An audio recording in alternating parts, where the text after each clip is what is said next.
This series of podcasts is taken from a weekly book study group. The book under discussion is entitled Select English Poems by contemporary Indian philosopher A. Parthasarathi. It explores some of the key concepts of the ancient philosophy of Vedanta. The book contains 20 poems in all. This series comprises several of these. The discussion is led by myself, Glenn Callahan of Vedanta Institute, Los Angeles. Links to the websites of both the author as well as Vedanta Institute LA can be found in the description. They are respectively vedantaworld.org and vedantala.org. The poem currently under discussion is Even This Shall Pass Away by Theodore Tilton. One of the main reasons that we adopt the study and the practice of Vedanta is for self-development. The main thrust of Vedanta philosophy is self-realization, right? But that's an absolute goal which is not relevant to most people. What is relevant to everybody is the goal of self-development, the development of the relationship that you have with the world that you're experiencing. So you can't change the world that you're experiencing, but what you can do is change the relationship with the world that you're experiencing.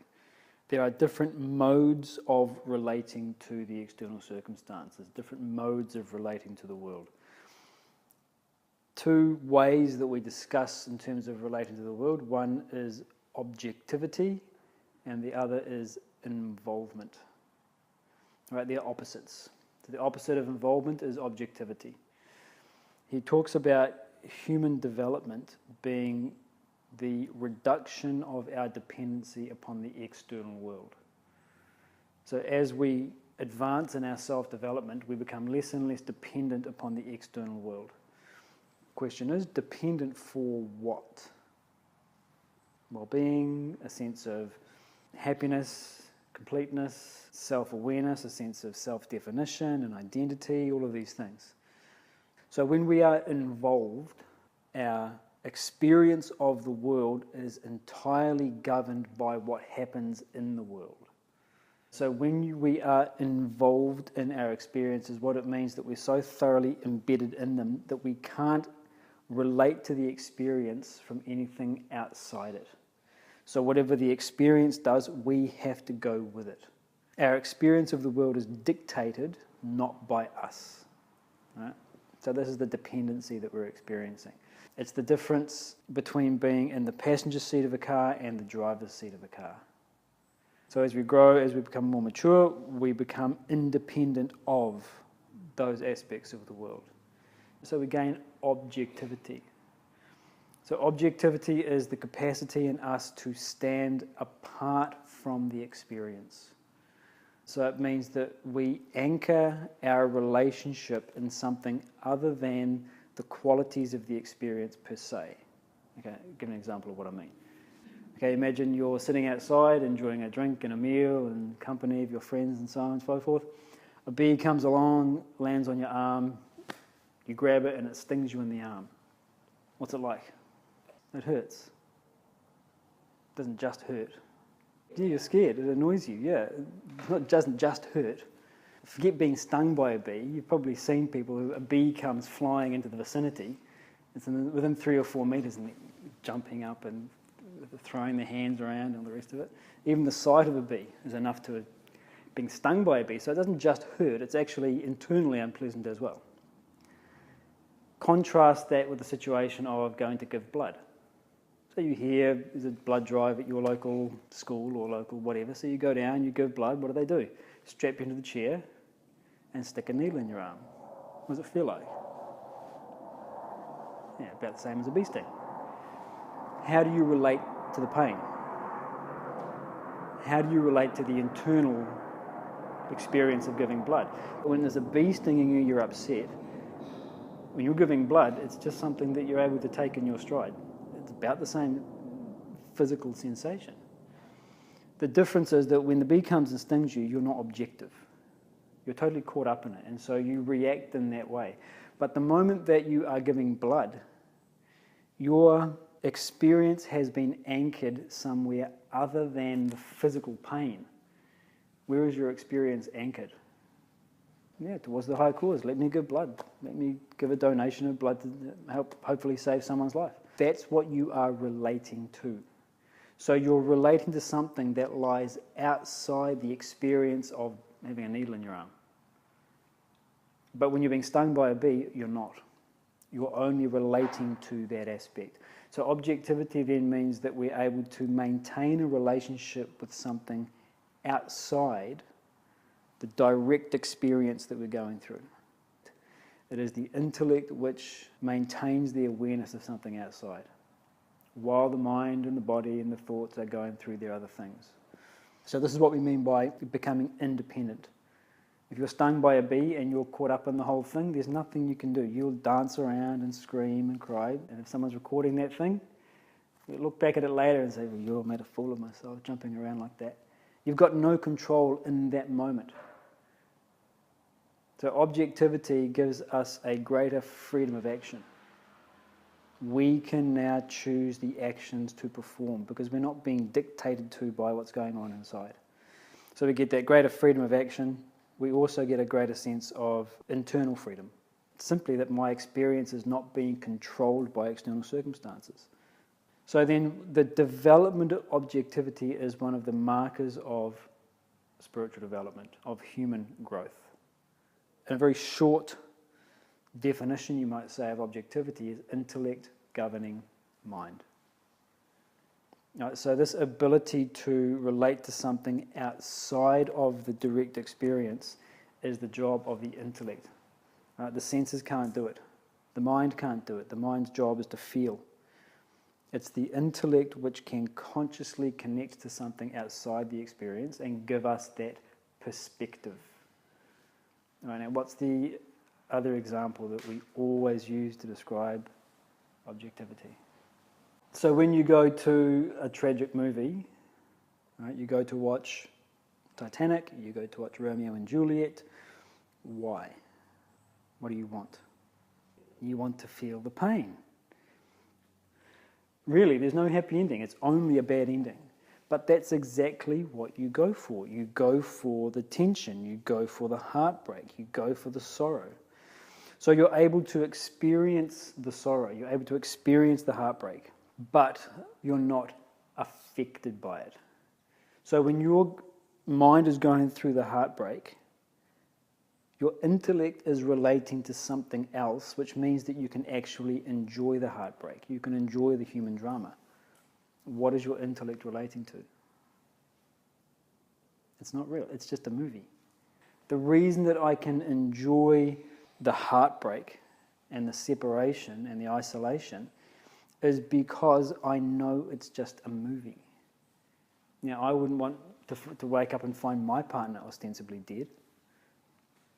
I wouldn't want to be cast adrift on the Atlantic Ocean, but I'm quite happy to experience it vicariously through a character on a film. My mind still is going through those emotions. The emotion of sorrow, the emotion of heartbreak is in my mind. But because I'm objective to it, I'm able to enjoy it. So when we talk about spiritual development, when we talk about human growth, we're not talking about trying to avoid bad experiences and only have good experiences. Vedanta is not a hedge fund strategy. You try and maximize all your gains and minimize all your losses. It's not like that.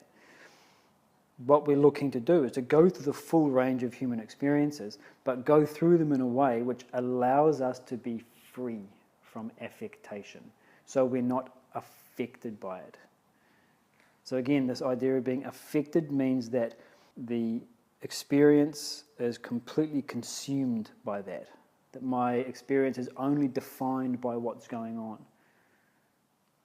It means that my choices are defined by what's going on externally. If I lack objectivity, my life experience is chosen for me. So, the development of objectivity is the most important aspect of any education. So, the poem that we're going to read is talking about King of Persia, who is a picture of objectivity. Right? So this is a description of what objectivity is. So, okay, even this shall pass away. Once in Persia reigned a king who upon his signet ring graved a maxim true and wise, which if held before his eyes, gave him counsel at a glance, fit for every change and chance. Solemn words, and these are they, even this shall pass away. Trains of camels through the sand brought him gems from Samarcand. Fleets of galleys through the seas brought him pearls to match with these. But he counted not his gain, treasures of the mine or main. What is wealth, the king would say, even this shall pass away. Mid the revels of his court, at the zenith of his sport, when the palms of all his guests burned with clapping at his jests, he amid the figs and wine cried, O loving friends of mine, pleasures come but not to stay, even this shall pass away. Lady fairest ever seen was the bride he crowned his queen. Pillowed on his marriage bed, softly to his soul he said, though no bridegroom ever pressed fairer bosom to his breast, mortal flesh must come to clay, even this shall pass away. Fighting on a furious field, once a javelin pierced his shield. Soldiers with a loud lament bore him bleeding to his tent. Groaning from his tortured side, pain is hard to bear, he cried, but with patience day by day, even this shall pass away. Towering in the public square, 20 cubits in the air, rose his statue carved in stone. Then the king, disguised, unknown, stood before his sculptured name, musing meekly, what is fame? Fame is but a slow decay, even this shall pass away. Struck with palsy, saw an old waiting at the gates of gold, said he with his dying breath, life is done, but what is death? Then in answer to the king fell a sunbeam on his ring, showing by a heavenly ray, even this shall pass away. What we've got here is the equivalent of it's just a movie. When we're in the movie theatre and we're watching the movie, at no point do we have to remind ourselves it's just a movie.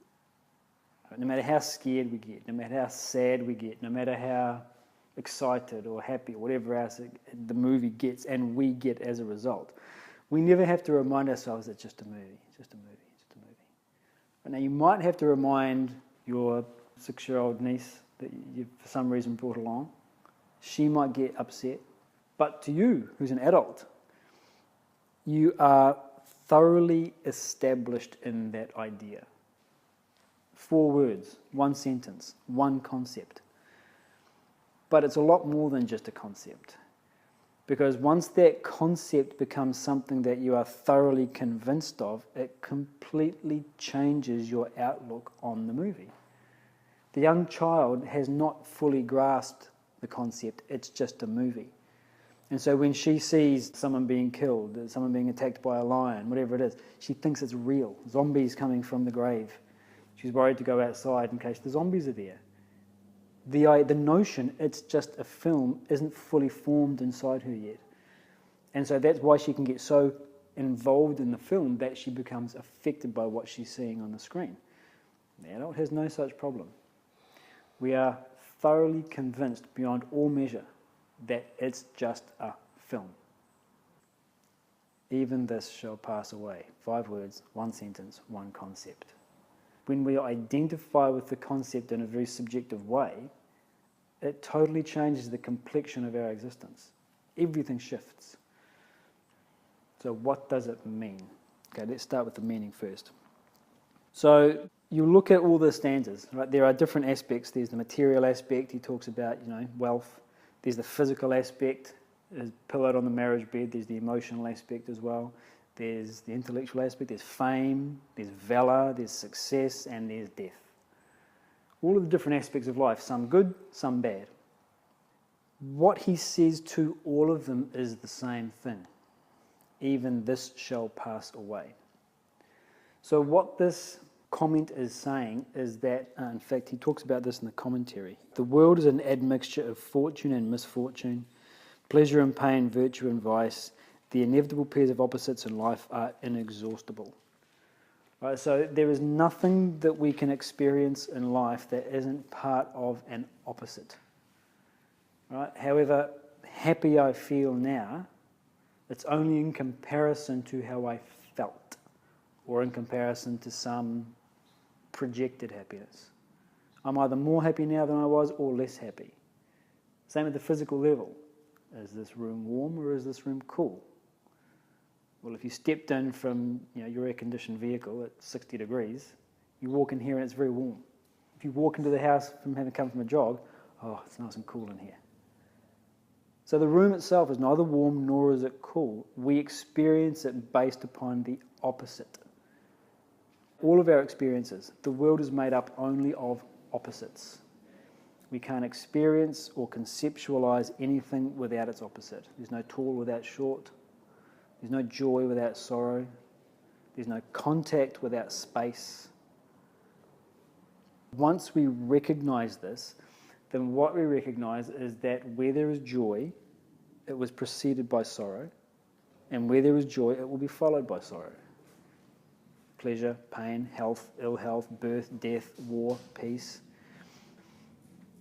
So one of the Sanskrit phrases that they use to describe the world is dvandvas, which means opposites, dualities, two things. So we're always fluctuating between one of two opposites. So this is not the problem. The whole theory of Vedanta is saying this over and over again. Anytime we experience suffering, the problem is never in the external world. We blame the traffic, the weather, the family, the system, the community. We attribute the cause of our suffering to the object or the experience in the world. What Vedanta is saying is that the world cannot create suffering. What creates the suffering is the way that we relate to those things. So if we recognize that where there is joy, there will be sorrow coming along next, and where there is sorrow, there will be joy coming along next, then in the same way that we're talking about that attitude towards the film, once we are thoroughly convinced of it internally in the same way, then our whole complexion on life changes. So when something good happens and we lack this understanding, we get attached. I want it. I want to keep it. I want it forever. This thing is good. I like it, so I want to keep it. Now, it's a natural tendency of the human mind to want to have something good forever. But the problem is that what the mind wants is not necessarily in harmony with reality. And the reality is that everything comes and goes. So if something good comes in our way, and we enjoy it and we get attached to it, then when it leaves, which it inevitably will, what happens? I suffer. I'm not suffering because that thing or because that person left me. I'm suffering because I had an attachment to that person staying. So it's my attachment which is the direct cause of the suffering. Or something negative happens. What do? You want to run away from it. And so when we have this feeling of this is bad, I don't like it, we tend to push it away. Most days there's something that we do that we don't particularly want to do, but we do it nonetheless because we recognize there's something beyond the like or the dislike. So if we completely lack this understanding that there's a continuous shift of bad into good, good into bad, pleasure into pain, then we get attached to what is good in life and we shun or run away from what we don't like. Both of these are wrong approaches to life. So the notion of objectivity then means that we relate differently. When something good comes into our life, what do we say? Even this shall pass away. What is wealth? The king would say, even this shall pass away. Pleasures come but not to stay. Even this shall pass away. Mortal flesh must come to clay. Even this shall pass away. So it's a recognition that this thing that I'm enjoying right now, it will be gone one day. That might be gone tomorrow. That might be gone next week. It might be gone in a decade from now. But one day it won't be here. It's a simple recognition of the truth about life, that there is a procession of opposites. So you've probably heard the phrase, enjoy it while it lasts. Now, it tends to have kind of a pejorative connotation to it. Enjoy it while it lasts. It'll be taken away one day. It's kind of a bitter, pessimistic view. But you can turn it around and make it totally optimistic. So you can take it in a positive sense. I have this thing here, this beautiful thing. Let me enjoy it because one day it will be gone. In the present moment, you try and take the retrospective perspective that you would adopt if it were to have gone. You don't know what you've got till it's gone. You don't recognize the significance of a moment until you look back on it. So what objectivity is the ability for us to recognize what we've got while we've got it. Is to recognize the significance of this moment while it's happening, not have to wait for 5 or 10 years down the track and look back in nostalgia and say, amazing, I didn't know what I had. Well, there's ways to know. And so the ways to know is to clear out all of the excessive personalization of it. This is exactly what the king is doing here. He's not personalizing it. He's able to take an objective stance. We don't try and grasp and hold the good. We don't try and push away the bad. Any more than when you go and watch Romeo and Juliet, it's not that you sit there and enjoy the courtship, but try not to see the suicides because they're so tragic. No, you want both. You have to have both. You enjoy both equally only when you're objective. So it is with your own life. The moment we recognize that there was an unending procession of opposites, whatever I'm going through now, all of my experiences are born, have an existence for a certain period of time, and then the experience passes away. The problem is when we get attached is that we keep trying to re-inflict the same experience rather than letting it come and finish.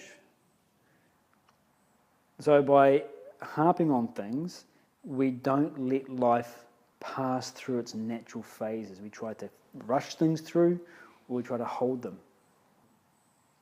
The notion of gaining objectivity then means, and this is sort of where we started with, it means identifying with the truth. So I always give the same example. My granddad started smoking in World War II, and by the time we were in the mid-80s, everybody knew smoking was killing us. He knew it as well, but it wasn't until 1997, he fell down in the shower, had a brain embolism, spent some time in the ICU, and then the moment he came out, from that day that he woke up until the day that he died, he didn't smoke another cigarette. And he wasn't trying to quit, he just didn't want cigarettes anymore. So all the time that he was smoking when he came back from the war, he knew cigarettes are bad. He didn't know it. Only after having the experience of falling down in the shower and going into the ICU for a few days, then he knew it. So we can claim to know something, but if that knowledge doesn't flow through as our actions, then we don't know it. Cigarettes are killing me. It's a truth. But to the average smoker, they don't know it. They have associated themselves with the ideas. There's an appreciation of the concept. They might accept the definitions, but it's not knowledge, right? Not in the genuine sense. Now, we can get closer to that. We can recognize I've got this gap. I intellectually understand that cigarettes are killing me, but I don't really know it yet. I still don't know it. I've got to keep trying to learn it. So then objectivity is gained as we identify with higher values. Your values are essentially your beliefs, and everything that you pursue in life arises from your values. Show me your budget, I'll show you what you value. Forget all the campaign rhetoric. Forget the platform that the party puts out on its website. Just look at where the money is being spent and where the money is being withdrawn. That shows you what the party values, because it's where they're putting their resources. Same in terms of my own life. My resources are my thoughts. Where am I spending them? My attention. What am I spending my attention on? That tells me what I value. So when we use the word pursue, we're not just talking about the external pursuit. I'm pursuing a degree, or I'm pursuing a job, or I'm pursuing a partner and a family. Pursuit means the internal pursuit. So externally I might be pursuing money. So you think, that guy, he's got a value for money. Well, no, not necessarily. My body is pursuing money, okay? I'm going through that activity out in the world. But internally, I might not be pursuing money. Internally, I might be doing it for an entirely different reason. It's got nothing to do with aggrandizing wealth. So again, when we use the word pursuit, we're talking about, why am I doing this? So every action that we are invited to perform by our own personality If we have this ability to stop and ask ourselves, what am I doing and why am I doing it? This will tell us what our values are. Because ultimately, the only reason I do anything is to make myself happy. I get married, I get divorced, to make myself happy. I get a job, I quit a job, all of these things only to make myself happy. So every action I perform then is based in a belief that it will bring me some sense of well-being. So this is what I mean by values, right? The beliefs we have that dictate the actions and the attitudes that we pursue. So what do we mean by higher values? What we're talking about is beliefs that are a more accurate representation of the reality. If we're staying with the notion that values are beliefs, you can believe something that is fundamentally wrong. You can hold wrong beliefs about yourself. I'm a very mature and giving human being. You might not be. You might be highly immature and very selfish. Or vice versa, you might think that you're selfish and terrible, but actually you've got a very giving temperament. So we can hold beliefs that are fundamentally wrong about the world and about ourselves. So a higher value is a belief that is a more accurate representation of the truth. So we've used this example before. A value or a belief might be money brings happiness. Is it true or false? So it's not false, it's not true in the sense that if you've got no money and no clothing and no food and no shelter, enough to get you those basics will enhance your quality of life. You'll be a happier human being in general. So to say that money has no impact on your happiness isn't quite right. But to say money brings happiness, the implication being that the more money I have, the more happy I get. Well, okay, we know that's not the case. So it's not strictly false, but it's not very true either. So now we can contrast that with another idea, another belief, another value, which is that money has a limited and diminishing capacity for well-being. This is a different value. So we should be able to rank them, or which one's better. We can't simply say, well, each person holds their own value, so they all have equal validity. Right? So when we look at those two, it's easy. Okay, the second one is a more accurate representation of the reality. It's objectively true that it doesn't matter how much money you keep giving to a person, their happiness is not going to keep going up. At some point it tapers off, and for some it actually drops down the more money they get. You can rank values as being more accurate in the same way as any other belief. Gather the evidence, and gather the evidence for the contrary. You will come to a recognition that this belief is simply not tenable. So too, when we arrive at the conclusion, money has a limited and diminishing capacity to make us happy, then what happens to my attitude towards money? You give it its correct value, which is the same thing as saying you lose value, because before you thought money, that's the thing. Or popularity, or family, or whatever it is. I'm just using money as a simple example, but it occurs across all the domains. So the moment then that I have a clear understanding that money is fine, but it ain't going to make me as happy as I'm expecting it to, then my attitude towards it changes. It doesn't mean I don't go out and make money. It doesn't mean I don't go out and become a multimillionaire. But while I'm doing it, I'm not expecting it to deliver something it cannot. Same at the other levels of the personality. You complete me. That notion that by getting into a relationship with another person, there'll be a sense of fulfillment. Now, no one says don't get into relationships. In fact, for most people, get into a relationship is the advice. But while we're getting into that physical and emotional and intellectual intimacy, don't expect the relationship to be able to deliver more than it can.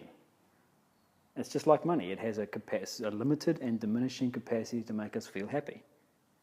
It's not that we should not pursue wealth, career, relationships and family, fame, all these things. But while we're going through the experience, if we recognize its actual value, then we stay objective to it. So the problem is that we expect the world to be able to deliver something it cannot. So as we identify with higher values, what that means is that we come to subjectively recognize these truths. When we sit down or when we sit on our own and think about it, yes, it makes sense. But that doesn't stop us from pursuing money as if it would make us happy. In the same way that the smoker sits down and writes down all the things that the cigarettes are doing to kill me and make me poor and make me sick and upset my family, and agrees, yes, this list is correct, puts the list aside and then does what? He's reading his list and smoking a cigarette. So this is the difference again that we were talking about between appreciating the idea and actually having it become part of the personality. By understanding the ideas in this very subjective way, we can avoid all of that heartbreak. So if I have sufficient money and then my wealth gets taken away, my family gets taken away, my reputation gets taken away, if I have become dependent on these things, then I'm affected by it. If I have a correct value for these things, then when they get taken away, we don't get so affected by the changes, and there will always be changes. So this is the key of it. The key of it is not just to read and agree and appreciate it. Anybody can do that. In fact, everybody does do that. The thing that has the impact on the personality is to get to that aha moment, where it clicks for us. What creates that shift from appreciating the idea to actually having the value embedded in your personality is reflection. It's thinking about it. The more you think about something, the more you see it for what it is. And then we say thinking about it, we don't just mean mindlessly repeating something. We mean investigating it. And you won't investigate something that you think you already know. So there's a recognition that there's some gap between the values that I appreciate intellectually and the values that I actually live on a day-to-day basis. So that gap is my ignorance. I don't really know it. So how do you bridge that gap? It's through thinking, through inquiry, through questioning. So this is exactly what Vedanta is. Vedanta is a set of principles. The job of the practitioner is to just question them. What is this saying? What is this trying to convey? Where's it coming from? What are the implications? What are the consequences? So this is why he talks about this, the dedicated pursuit of truth, as being one of the highest values in human life. Because what that means is that we will always be looking to investigate what is more true, what is more real. And we'll do that through questioning our own actions. What am I doing? And we take this to mean not just individual actions, like I'm about to have an ice cream, or I'm about to take the dog for a walk, or I'm about to go online. Life decisions, long-term decisions as well. Why? So if we keep going back to this question of what am I doing, why am I doing it, we are digging into our values. Because the only thing that promotes the actions that we're about to perform are the values that we hold. So this constant pursuit of what is more real. What is the truth? It's nothing other than developing the natural capacity to continually question everything.